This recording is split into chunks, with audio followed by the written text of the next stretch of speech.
The phrase AI arms race sounds dramatic, but for once the hype is not completely misplaced. This is not just a race for better chatbots, it is a race for semiconductor access, power-hungry data centers, top researchers, defense leverage, industrial automation, and eventually economic influence. The countries that win here will not just build smarter software. They will shape the tools that write code, discover drugs, run factories, guide weapons systems, and increasingly influence how the rest of the world works. So the real question is not whether there is an AI race. The real question is, who is actually winning it? And the answer is a little more complicated than most headlines suggest. Because there isn't one scoreboard, there are several. Countries compete to build the most capable systems. There is the infrastructure race, where compute, energy, and chips matter more than clever demos. There is the adoption race, where AI actually spreads into offices, schools, hospitals, and government. And then there is the talent race, because no matter how much money you throw at this sector, you still need elite engineers and researchers to turn that money into something real. Stanford's Global AI Vibrancy Tool tracks 36 countries across pillars like R&D, talent, infrastructure, policy, and investment. For exactly this reason, AI leadership is multidimensional. If you care about who is leading at the very top of the stack right now, the answer is still the United States. According to Stanford's 2025 AI Index, U.S. private AI investment reached $109.1 billion in 2024. That was nearly 12 times China's $9.3 billion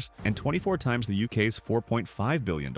US-based institutions also produced 40 notable AI models in 2024, compared with 15 from China and 3 from Europe. So on capital and frontier model output, America is still comfortably ahead. But here's the twist. Being the lab leader does not automatically mean being the broadest user of AI. Microsoft's AI diffusion data for late 2025 showed the US only 24th in adoption, even while leading in infrastructure and frontier model development. That tells you something important.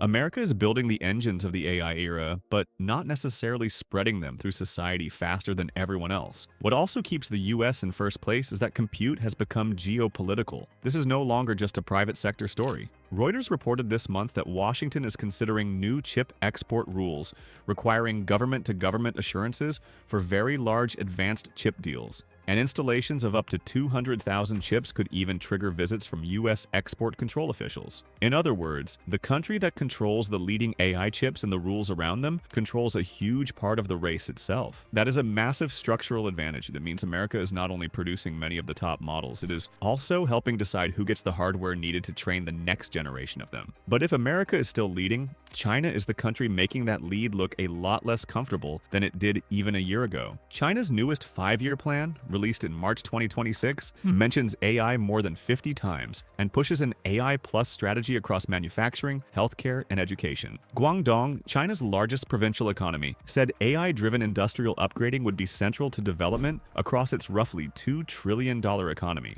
And China is not just scaling deployments. Stanford says China continues to lead in AI publications and patents, while WIPO found that between 2014 and 2023, China accounted for almost 70% of global generative AI patent family publications. That is staggering. America may be ahead in top-end model output, but China is flooding the zone in research volume, patents, and state-backed industrial rollouts. What makes China especially dangerous in this race is that the quality gap is shrinking. Stanford's AI Index says the performance gap between leading US and Chinese models on benchmarks like MMLU and Human Evil narrowed from double digits in 2023 to near parity in 2024. That is exactly the sort of shift that changes global expectations. The US still has the stronger frontier ecosystem overall, but China no longer looks like a distant second. It looks like a fast-closing challenger. The main thing holding it back is compute access. Reuters reported in late February that none of NVIDIA's H200 chips had yet reached Chinese customers. And separate Reuters reporting this month said NVIDIA had halted output of China-bound H200s as export restrictions continued to bite. So China is winning on industrial coordination,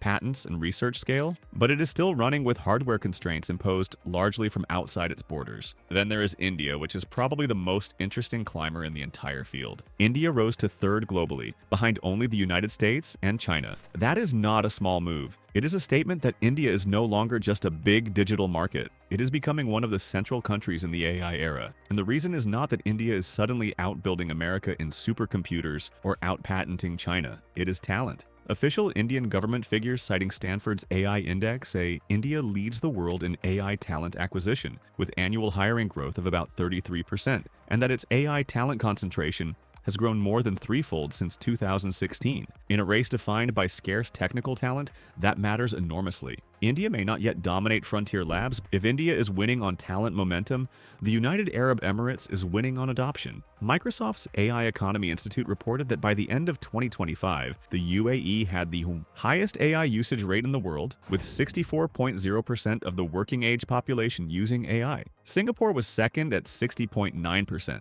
That is remarkable because it shows another route to winning the AI race. You do not necessarily need to produce the most frontier models if you can become the place where AI is used fastest, most widely, and most intentionally across government and business. The UAE and Singapore are showing what small, highly coordinated states can do when they invest early in digital infrastructure, skilling, and public sector adoption. They are not trying to outspend America or outscale China. They are trying to become AI-native economies. Europe, meanwhile, is the awkward case. It has world-class talent, strong research institutions, and a serious industrial base, but it still feels like a region trying to become relevant at the frontier rather than one that already is. Stanford says Europe produced only 3 notable AI models in 2024. That is not enough if you want technological sovereignty. Still, there is one country worth watching here, and that is France. In February 2025, Emmanuel Macron announced 109 billion euros in private sector AI investment pledges for France. A year later, Reuters reported that France planned to lean on its nuclear power advantage to support AI data centers. And Europe's flagship startup Mistral raised 1.7 billion euros in 2025 at an 11.7 billion euro valuation,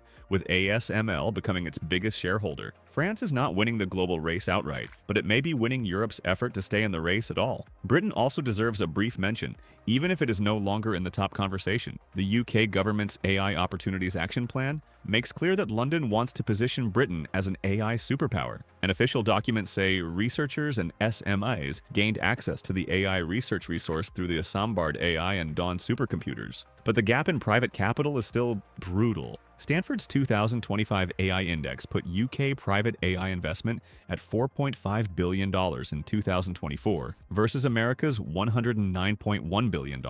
So Britain is relevant, serious, and technically capable, but at current scale it looks more like a high-quality secondary player than a country shaping the whole direction of the race. So if you zoom out, the picture becomes much clearer. The United States is winning the frontier model and capital race. China is winning the patent race, the publication race, and much of the state-backed industrialization race. The UAE and Singapore are winning the diffusion race by getting AI into the hands of people faster than almost anyone else. France is trying to anchor Europe's sovereignty play, and the countries not on this list are learning a harsh lesson. This race gets much harder once chips, data centers, and top-tier researchers become strategic bottlenecks instead of normal market goods. That also means this will not end with one country taking everything. The AI race is starting to look less like a winner-take-all sprint and more like a layered geopolitical contest. One country may own the best labs, another may dominate industrial deployment, another may become the training ground for global talent, another may simply be the fastest at putting AI into everyday life. And because governments are now shaping chip access, energy access, and even model governance, this race is becoming more political every quarter. The old story was that AI would be decided by startups and research papers. The new story is that AI is increasingly being decided by states. So, which countries are winning the AI arms race? Right now, the honest answer is this: